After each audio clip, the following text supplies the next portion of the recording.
أشهد أن سيدنا وسندنا وحبيب ربنا وشفيعنا وكريمنا ومرشدنا وهادينا ومهدينا ومأوانا وملجانا ومولانا محمدا عبده ورسوله. أما بعد فأعوذ بالله من الشيطان الرجيم. بسم الله الرحمن الرحيم. وما أرسلناك إلا رحمة للعالمين. وقال الله تبارك وتعالى في مقام آخر: ولسوف يعطيك ربك فترضى. قال النبي صلى الله عليه وسلم: أنا خاتم النبيين لا نبي بعدي. قال النبي صلى الله عليه وسلم: لا يؤمن أحدكم حتى يكون هواه تبعا لما جئت به. أو كما قال النبي صلى الله عليه وسلم: صدق الله وصدق رسوله النبي الكريم، ونحن على ذلك لمن الشاهدين والشاكرين، والحمد لله رب العالمین. میں اس کی حمد کرتا ہوں، میں اس کی حمد کرتا ہوں، میں اس کے در کا منگتا ہوں کہ جس کے در پر جا کر ہر اداسا ٹھہر جاتا ہے. سبحان اللہ بولے سو تو انشاءاللہ میں بھی تو کو کوئی سنا دے ویسا. اگر یہ چوپ چوپ راس ہوتا وال آپ جلدی جلدی سے بھی کر چھوڑ دے سو. میں اس کی حمد کرتا ہوں، میں اس کے در کا منگتا ہوں کہ جس کے در پر جا کر ہر اداسا ٹھہر جاتا ہے، جو سب دکھیاروں کی سنتا ہے، جو سب بچھڑوں کو ملاتا ہے. نہیں تفریق اس کے ہاں، وہ رب سب کے کام آتا ہے. میں جب کاسا اٹھاتا ہوں، کاسا کہتے ہیں بڑے پیالے کو، میں جب کاسا اٹھاتا ہوں اسی کے در پہ جاتا ہوں. اس لیے الہ وہ ہے، احد وہ ہے، صمد وہ ہے. شراکت اس میں جو سمجھے ہے، مشرک نا بلد وہ ہے. حقیقت میں ہرگز نہیں جس کا بلد وہ ہے. عطا ہے جو کچھ مجھے جتنا، یہ سب کرم خدا کا ہے، یہ سب رحمت خدا کی ہے. میرے الفاظ گونگے ہیں، کروں میں کیا تعریف اس رب کی. بس اتنا کہتا ہوں، آسمانوں سے زمینوں تک، زمینوں سے آسمانوں تک حکم سارا خدا کا ہے. بنائی خدا نے ہے کیا پیاری صورت محمد کی، بنائی خدا نے ہے کیا پیاری صورت محمد کی. ہوئے وہ عاشق جس نے دیکھ لی صورت محمد کی. کمال حسن یوسف پہ عاشق فقط زلیخا تھی، اور خدا خود جس پہ عاشق ہے وہ صورت ہے محمد کی. میں کو لگ جاتا ہوں نبی صحیح نال پیار کوئی نہیں جی. کو جتنا پیار اتنا بلند آواز نہ کو سبحان اللہ. بنائی خدا نے ہے کیا پیاری صورت محمد کی. ہوئے وہ عاشق جس نے دیکھ لی صورت محمد کی. کمال حسن یوسف پہ عاشق فقط زلیخا تھی، اور خدا خود جس پہ عاشق ہے وہ صورت ہے محمد کی. مسلمانوں کو جب جنت میں جانے سے دربان روکیں گے، حکم ہوگا جانے دو. یہ امت ہے محمد کی. صدیق خوشبو، عمر بھی خوشبو، صدیق خوشبو، عمر بھی خوشبو، غنی بھی خوشبو، علی بھی خوشبو. میں یوں کہوں تو غلط نہ ہوگا، میرے نبی کی ساری جماعتی خوشبو. محترم سامعین، قرآن کریم کی جو آیت آپ حضرات کے سامنے پڑھی ہے، وَمَا أَرْسَلْنَاكَ إِلَّا رَحْمَةً لِلْعَالَمِينَ، اس آیت کا ایک تو سادہ سا ترجمہ ہے کہ ہم نے حضور رحمت للعالمین صلی اللہ علیہ وآلہ وسلم کو دونوں جہانوں کے لیے رحمت بنا کے بھیجا ہے. دوسرا ترجمہ ہے وَمَا أَرْسَلْنَاكَ إِلَّا رَحْمَةً لِلْعَالَمِينَ، اور نہیں بھیجا ہم نے آپ کو مگر دونوں جہانوں کے لیے رحمت بنا کے. اب ترجمے دو ہیں، الفاظ ایک ہی طرح کے ہیں. یہ فرق کیوں ہے؟ یہ فرق کیوں ہے؟ اس کی وجہ کیا ہے؟ توجہ میری طرف رکھے. کیونکہ جو چیزیں اللہ نے ہمیں نعمت کے طور پر عطا کی ہے، کبھی تو وہ اللہ کی رحمت ہوتی ہے، کبھی اس کا دوسرا پہلو بھی غالب آ جاتا ہے، وہ رحمت کی جگہ زحمت بن جاتی ہے. مثال دینے کے لیے آپ حضرات کے سامنے مثال دے کے بات کو واضح کروں. بارش اللہ کی رحمت ہے، جب بارش موقع کے مناسب آئے اللہ کی رحمت ہے. کبھی ایسا بھی ہوتا ہے، یہی کہیں بارش آتی ہے لیکن اللہ کی طرف سے یہ زحمت اور عذاب بن جاتی ہے، تو اس بارش کے اندر رحمت والا پہلو بھی ہے، زحمت والا پہلو بھی ہے۔ اگلی مثال کی طرف ذرا توجہ کرے، اللہ نے اولاد کسی بندے کو عطا کی، اب یہ اولاد اللہ کی رحمت بھی ہے۔ کبھی ایسا بھی ہو جاتا ہے اولاد نافرمان ہو جائے، والدین کی بات نہ مانے، والدین کی بات کی طرف کان نہ دھرے، تو یہ اولاد جو رحمت تھی زحمت بن جاتی ہے۔ پیسہ اللہ نے دیا، اگر نیک کاموں میں خرچ ہو جائے، سارے کول پتہ کیا ماحول بن گیا ہے، پیسہ اللہ نے ہر بندے کو دیتا ہے تے جتنے نہ خرچ کرنا اس تے ہر بندہ خرچ کرتا ہے۔ تے ایک مولوی یا کوئی عالم یا کوئی نعت خواہ بیچارے بزرگ پردے کھڑوتے ہیں تے سارے جیب کو قابو کرتے بیٹھے، دیکھو اے اللہ تے اللہ تے رسول دے مہمان ہیں، جیڑا پیسہ انہاں کو دے ویسو انشاءاللہ جتنی دیر زیادہ دین دی خدمت کرے سے تہاڈا حصہ نال چلدا راسی، اس واسطے تیری داد بھی دیتی کرو تے نال کھاد بھی دیتی کرو۔ تو خیر بہرحال اگر یہی دولت ہم اللہ کے راستے کے اندر خرچ کریں تو یہ اللہ کی رحمت بن جاتی ہے۔ اگر یہی دولت ہم برے اور الٹے کاموں کے اندر خرچ کریں، یہ دولت جو رحمت بن کے آئی تھی زحمت بن کے آئی ہے۔ دنیا کی جتنی نعمتیں آئی ہیں رحمت بھی ہے، زحمت والا پہلو بھی ہے، لیکن قربان جاؤ اس محمد عربی پر، اس محمد کریم پر اللہ رب کائنات نے یہ بتا دیا ہے میرا پیغمبر آیا رحمت ہی رحمت ہے، زحمت کی سوچ ہی کوئی نہیں سکتا۔ اس لیے ترجمے دو دیے گئے، وما ارسلناک الا رحمت للعالمین، محبوب ہم نے آپ کو دونوں جہانوں کے لیے رحمت بنا کے بھیجا ہے۔ اب رحمت کا مطلب کیا ہوتا ہے؟ رحمت کا مطلب راحت ہوتا ہے، رحمت کا مطلب سکون ہوتا ہے، رحمت کا مطلب وہ روشنی ہوتی ہے جو اندھیرے کے بعد آئے، رحمت کا مطلب وہ روشنی ہوتی ہے جو کفر اور شرک کے بعد آئے۔ تو اللہ کہنا یہ چاہتے ہیں وما ارسلناک الا رحمت للعالمین، محبوب ہم نے آپ کو کل جہانوں کے لیے رحمت بنا کے بھیجا ہے۔ بڑی عثمانی صاحب رکنے کی بات آ گئی، آپ قرآن کریم کی تلاوت کرتے ہیں، سورۃ فاتحہ پڑھتے ہیں، الحمدللہ رب العالمین، الحمدللہ رب العالمین، کل زمانے میں جتنی تعریفیں ہوئی جتنی ہو رہی ہیں تا قیامت ہوتی رہے گی، اگر ان کا کوئی مستحق ہے تو اللہ کی ذات ہے۔ جو الفاظ رب کائنات نے اپنے نام کے ساتھ استعمال کیے ہیں وہی الفاظ رب کائنات نے حضور علیہ السلام کی رحمت کے ساتھ جوڑے ہیں۔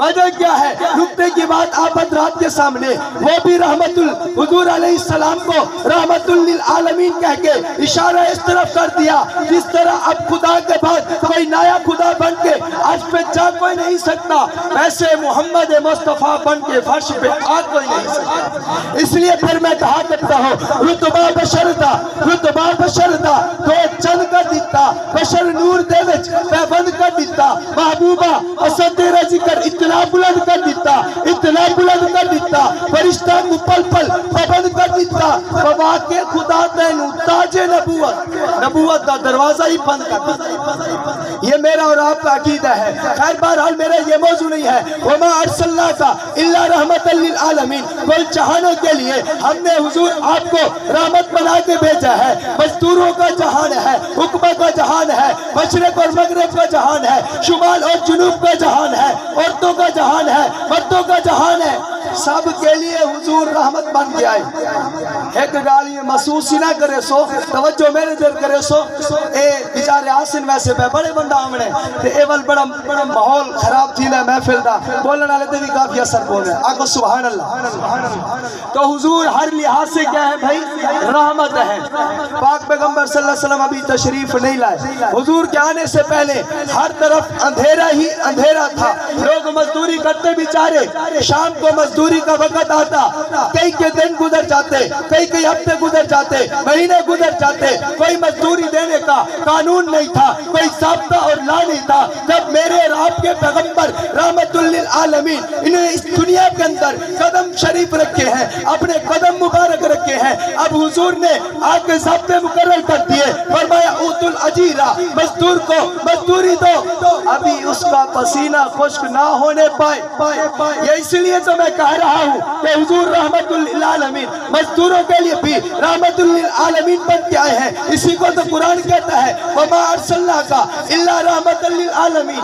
ابھی میرے پیغمبر دنیا میں نہیں آئے، کیا حالات تھے، لوگ عورتوں کے ساتھ کس طرح کا سلوک کیا کرتے تھے، پیغمبر نے آ کے سب پیمانے مقرر کر دیے۔ پیغمبر نے آ کے بتایا عورت اگر بیٹی ہے تو تمہاری عزت ہے، اگر تمہاری بہن ہے تو تمہاری آبرو ہے، اگر تمہاری والدہ ہے تو اس کے قدموں کے نیچے جنت ہے۔ ماں کی دعا جنت کی ہوا، اس نعمت کی قدر کر سکتا ہے وہی جس سے ہو گئی ہے یہ نعمت جدا۔ تو پیغمبر نے آ کر کے قانون اور ضابطے مقرر کر دیے۔ پیغمبر نے آ کر کے بتلا دیا عورت اگر تمہاری بیوی ہے تو تمہارے ذمہ اس کا نان اور نفقہ، اس کا خرچ تمہارے ذمہ واجب ہے۔ حضور آنے سے پہلے، حضور کے تشریف لانے سے پہلے کیسر و کسرا کے اندر عورتوں کا کیا عزت اور احترام تھا۔ شو پیسوں کے اندر ان کو کھڑا کر دیا جاتا، ان کے ریٹ لگتے، نفسانی خواہشات پوری کی جاتی، لیکن پاک پیغمبر نے آ کر کے قانون مقرر کر دیا۔ پیغمبر نے آ کر کے بتلا دیا عورت ماں ہو تب بھی اس کی عزت ہے، بہن ہو تب بھی اس کی عزت ہے، والدہ ہو تب بھی وہ عزت دار ہے، بیوی ہو تب بھی عزت دار ہے۔ پیغمبر کے آنے سے پہلے ایک طرف یہ اندھیرا تھا، دوسری طرف لوگوں کے کیا حالات تھے۔ پیغمبر کے آنے سے پہلے بچی پیدا ہوتی اس کو زندہ دفن کر دیا کرتے۔ آج حضور رحمت للعالمین کی برکت سے دیکھو کہ کتنی عزت اور احترام سے ان بچیوں کو رکھا جاتا ہے۔ ہم بچیوں والے ہیں۔ اللہ کے نبی صلی اللہ علیہ وسلم کے پاس ایک بندہ آیا، آ کر کے کہتے ہیں یا رسول اللہ مدنی کریم میں نے بہت بڑا گناہ کر لیا، بہت بڑا گناہ کر لیا۔ حضور نے فرمایا کیا تیرا گناہ آسمانوں کے برابر؟ یا رسول اللہ آسمانوں سے بھی بڑا میرا گناہ ہے، زمینوں سے بھی بڑا میرا گناہ ہے۔ حضور پوچھتے ہیں کیا تو نے زنا کر لیا؟ یا رسول اللہ زنا سے بھی بڑا گناہ ہے۔ کیا تو نے ڈاکہ مارا، چوری کی ہے؟ یا رسول اللہ چوری اور ڈاکے سے بھی میں نے بڑا گناہ کر لیا۔ حضور پوچھتے ہیں کہ پھر تو نے کون سا ایسا گناہ کر لیا؟ کہنے لگا یا رسول اللہ جس معاشرے کے اندر ہم نے آنکھ کھولی تھی اس معاشرے کے اندر لوگوں کا یہ طریقہ کار تھا، لوگوں کی یہ عادت تھی، جب بچی کسی کے گھر میں پیدا ہوتی اس کو زندہ دفن کر دیا کرتے۔ یہ حالات تھے۔ کہتے ہیں کہ یا رسول اللہ میں بھی اسی معاشرے کا رہنے والا تھا، 14 سال کے بعد اللہ نے مجھے ایک بیٹی عطا کی۔ 14 سال کے بعد اللہ نے مجھے ایک بیٹی عطا کی۔ اب میں نے اور میری بیوی نے یہ مشورہ کیا کہ جو کچھ مرضی ہو جائے ہم اس کو زندہ رکھیں گے، اس کو پالیں گے، کیونکہ ان کا تو قانون تھا کہ لوگوں کو داماد بنانا پڑے گا، ہماری عزت اور شان گھٹ جائے گی۔ اب میاں بیوی کا ہمارا مشورہ ہو گیا، ہم نے بچی کو پالنا شروع کر دیا۔ کہنے لگا یا رسول اللہ ایک دن میں فلاں چوک سے گزر رہا تھا تو ابو جہل نے مجھے پکڑ لیا، میرے بازو سے پکڑ کے مجھے کہتا ہے کہ میں نے سنا ہے تیرے گھر کے اندر بچی پیدا ہوئی ہے، تو نے اسے زندہ دفن نہیں کیا، یاد رکھ اگر تو نے اسے زندہ دفن نہیں کیا تو پھر دیکھ لینا میں تیرے سارے گھر کو آ کر آگ سے جلا دوں۔ وہ بندہ کہتا ہے کہ یا رسول اللہ میں نے جب اس کی دھمکی سنی تو میں گھبرا گیا، میں پریشان ہو گیا، اب کیا کروں؟ اس کی دھمکی میری رحمت پہ غالب آ گئی۔ کہتا ہے کہ یا رسول اللہ میں گھر آیا، میں نے بیوی کو نہیں بتایا، بچی کو نہیں بتایا، میں نے کدال اپنے کندھے پہ اٹھایا، اپنی بیٹی کو بھی اٹھایا اور میں اسے کہتا تھا کہ چل تجھے تیرے ماموں کے گھر چھوڑ کے آتا ہوں۔ کہنے لگا یا رسول اللہ، کہتے ہوئے آنکھوں سے آنسو بھی جاری تھے، کہتا ہے یا رسول اللہ جب میں نے اس بچی کو اٹھایا میں نے وہاں سے جانے کا ارادہ کیا، جب پہاڑوں کی طرف گیا بیٹی کہتی ہے کہ ابا جان میرے ماموں کا گھر اس طرف نہیں، آپ مجھے کہاں لے کر کے جا رہے ہیں؟ مہربانی کریں مجھے سچ سچ بتا دیں۔ کہتے ہیں کہ جس وقت میں پہاڑوں میں پہنچا، جنگلوں کے اندر پہنچا، میں نے بچی کو ایک طرف بٹھایا، میں نے کدال اٹھایا اور میں نے زمین کو کھودنا شروع کر دیا۔ قصہ بھی سنا رہا ہے اور ساتھ ساتھ آنسو بھی بہا رہا ہے۔ کہتا ہے کہ یا رسول اللہ بچی اتنی پیاری تھی، اتنی سمجھدار تھی، جب میں مٹی نکالتا تھا تو میری بچی بھی میرے ساتھ مل جاتی، اپنے دوپٹے کو بچھا دیتی، اس میں مٹی ڈال ڈال کے کھڈے کو صاف کرتی رہی۔ کہتا ہے کہ یا رسول اللہ مجھے پھر بھی ترس نہ آیا، جب گلہد تیار ہو گیا میں نے اس بچی کو اٹھایا، جب میں اسے زندہ دفن کرنے لگا بچی رو کے کہتی ہے ابا جان مجھے چھوڑ دو، مجھے بتاؤ تو صحیح میرا جرم کیا ہے، میرا قصور کیا ہے، میں نے کون سی ایسی غلطی کر لی ہے، کاش اگر آپ نے یہی کام کرنا ہوتا مجھے بتا تو دیتے، اماں کی آخری مرتبہ زیارت تو کر لیتے۔ یہ حالات تھے۔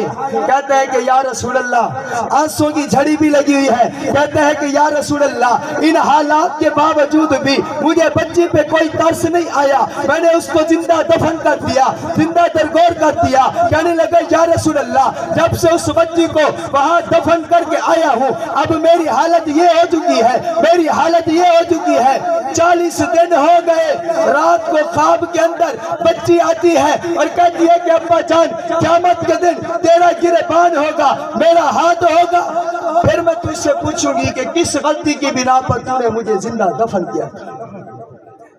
کہتے ہیں کہ یا رسول اللہ میں بڑا پریشان ہوں، میرا اتنا بڑا گناہ ہے، حضور رحمت للعالمین وما ارسلناک الا رحمت للعالمین، حضور تو رحمت ہی بن کے آئے تھے۔ حضور علیہ السلام فرمانے لگے ٹھیک ہے تیرا گناہ بہت بڑا ہے، آسمان و زمینوں سے بڑا ہے، زنا سے بھی بڑا ہے، سارے گناہ ختم ہو سکتے ہیں لیکن تو نے سب سے بڑھ کے گناہ کیا ہے، لیکن یاد رکھ اگر تو آج سچے دل سے توبہ کر لے، استغفار کر لے، میں محمد کا کلمہ پڑھ لے، میں محمد کا کلمہ پڑھ لے، پھر دیکھ لینا اللہ تیرے اوپر بھی میں محمد کی رحمت کی چادر ڈال کے رکھ دے۔ اسی کو کہتے ہیں وما ارسلناک الا رحمت للعالمین۔ کلمہ پڑھ کے مسلمان ہو گیا، پڑھو لا الہ الا اللہ محمد الرسول اللہ۔ آپ سمجھتے نہیں ہیں یہ کتنا آیا شان کلمہ ہے، پاک پیغمبر صلی اللہ علیہ وسلم فرماتے ہیں یہ ایسا قیمتی کلمہ ہے اگر کوئی بندہ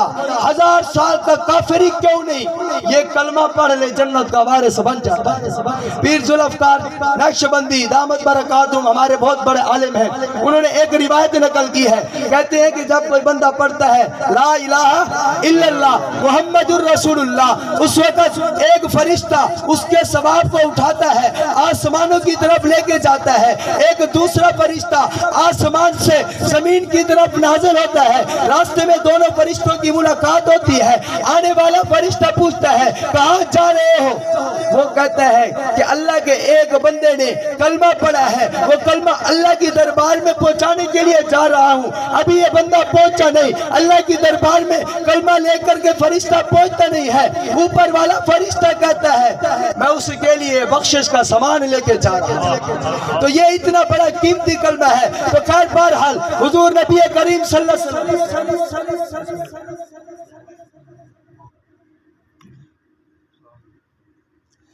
تو بس ٹائم ہو گیا۔ تو خیر بہرحال تو میں عرض یہ کر رہا تھا کہ دیکھو حضور نبی کریم صلی اللہ علیہ وسلم وما ارسلناک الا رحمت للعالمین۔ آخری بات کر کے اجازت چاہوں گا، حضور نبی کریم صلی اللہ علیہ وآلہ وسلم توجہ میرے رکھو، بس ٹائم ہو گیا۔ حضور نبی کریم صلی اللہ علیہ وآلہ وسلم کی گھر والی میری اور آپ کی اماں مطہرہ سیدہ طیبہ طاہرہ عابدہ زاہدہ مائدہ شاکرہ صدیقہ کائنات کہتی ہے کہ یا رسول اللہ ایک دن ہمارے گھر کے اندر ایک عورت آئی تھی، اس کے پاس اس کی 2 چھوٹی چھوٹی بچیاں تھی، کہتی ہے کہ ہم 7 دن ہو گئے ہم نے کچھ نہیں کھایا، کہتی ہے کہ میں نے یہ حالات دیکھے میری آنکھوں کے اندر آنسو جاری ہو گئے، میں نے توشہ دان کے اندر ہاتھ ڈالا مجھے اور کچھ نہ ملا، 1 کھجور ملی 2 کھجوریں ملے، کہتی ہے کہ میں نے ان کو نکالا جا کر کے اس ماں کے حوالے کیا، ماں کی ممتا تھی تڑپ گئی، کہنے لگی کہ بھائی میں خود تو نہیں کھا سکتی، 1 کھجور 1 بچی کے حوالے کی، دوسری کھجور دوسری بچی کے حوالے کی، اور رو رہی ہے، کہتی ہے کہ 7 دن ہو گئے ان بچیوں نے میں نے کچھ نہیں کھایا۔ وہ اماں کہنے لگی کہ اماں عائشہ صدیقہ سے کہ ان بچیوں کو کھلا دو میری خیر ہے، ماں تھی نا، جب اس طریقے کے حالات ہوئے، اما عائشہ صدیقہ کہتی ہے کہ میں نے بچیوں کو دیکھا ایسے جھپٹ رہی تھی کہ جیسے انہوں نے پورے سال